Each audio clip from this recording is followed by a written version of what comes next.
Everyone thinks respect is something you earn slowly over years by being impressive. That's mostly wrong. Respect is decided fast, often in the first few minutes, by signals that have nothing to do with your achievements. You can be the smartest person in the room and still get talked over, because respect isn't about how good you are, it's about how you carry yourself when nobody's handing it to you. And here's the truth nobody tells you: respect isn't loud. The people who command it are usually doing the opposite of what you'd expect: slower, quieter, calmer. They're not fighting for it, they're signaling, through small and specific behaviors, that they already expect it. I spent years getting this wrong. I thought respect came from talking more, pushing harder, proving myself, so I went deep into the research on status, first impressions, and how humans actually decide who to take seriously. And what I found flipped everything. There are 7 signals that quietly tell people how to treat you, and you're sending them right now, whether you mean to or not. Let me show you how to send the right ones. Start with the fastest signal you give off, because it lands before you say a word. Watch how someone moves when they walk into a room. Anxious people move quickly and apologetically, fast little steps, darting eyes, hands that fidget. People who expect respect move slowly, they take their time, they occupy space without rushing to justify being there. Psychologists link this to how we read status without words. Unhurried movement signals safety and control, because only someone who feels secure can afford to be slow. Rushing signals the opposite, that you're bracing for rejection. Here's how to use it.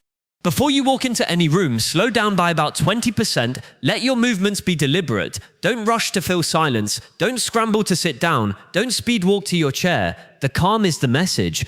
Slow is not weak, slow is sure. Now here's what happens the moment you open your mouth.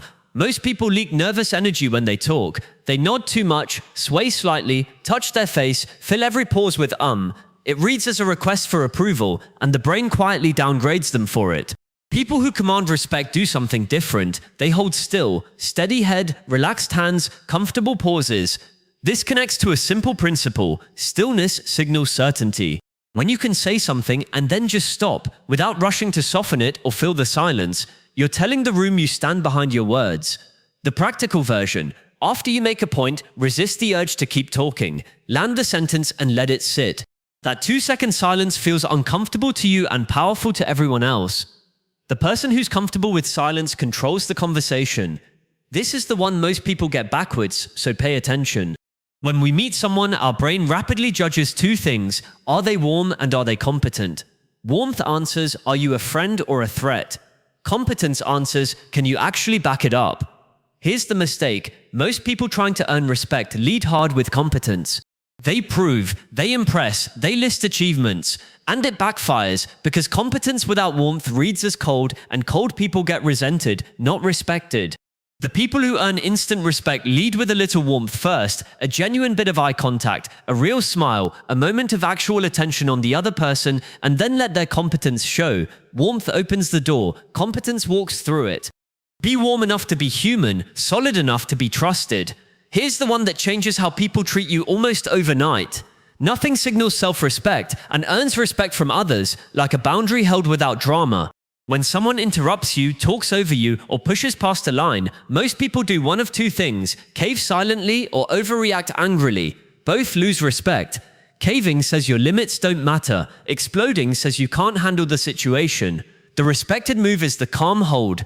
I'm going to finish my point. That doesn't work for me. Said evenly, no apology, no aggression, then you simply continue.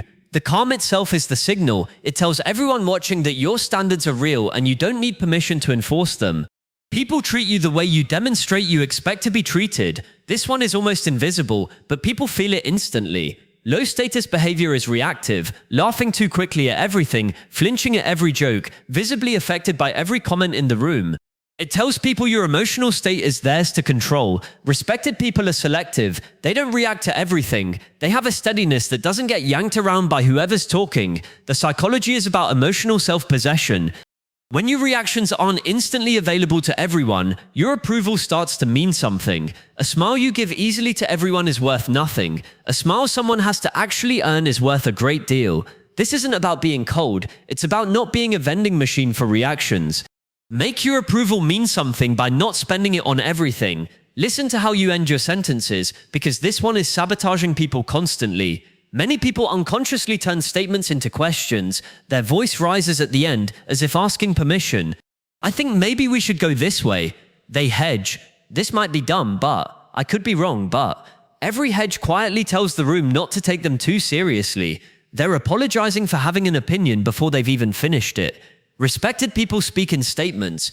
Voice steady or dropping slightly at the end. They cut the hedges. Not, I think this might work maybe. Just, this works, here's why. You can still be wrong. You just stop pre-apologizing for existing. Say it like you mean it, and people will treat it like it matters.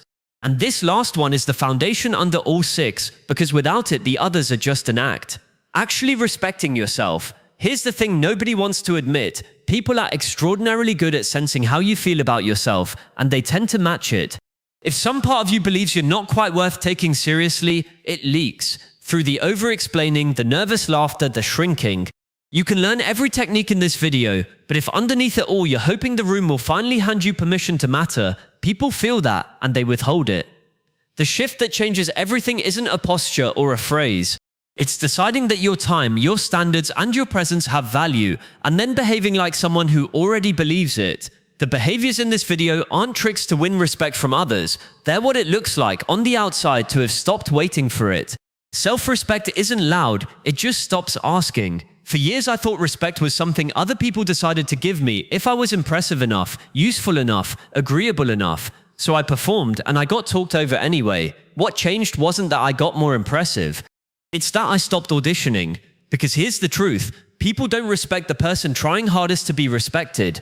They respect the person who clearly already respects themselves, who moves calmly, holds their boundaries, means what they say, and doesn't hand their approval to everyone in the room. You were never supposed to earn your way into mattering. You were supposed to stop acting like you hadn't yet.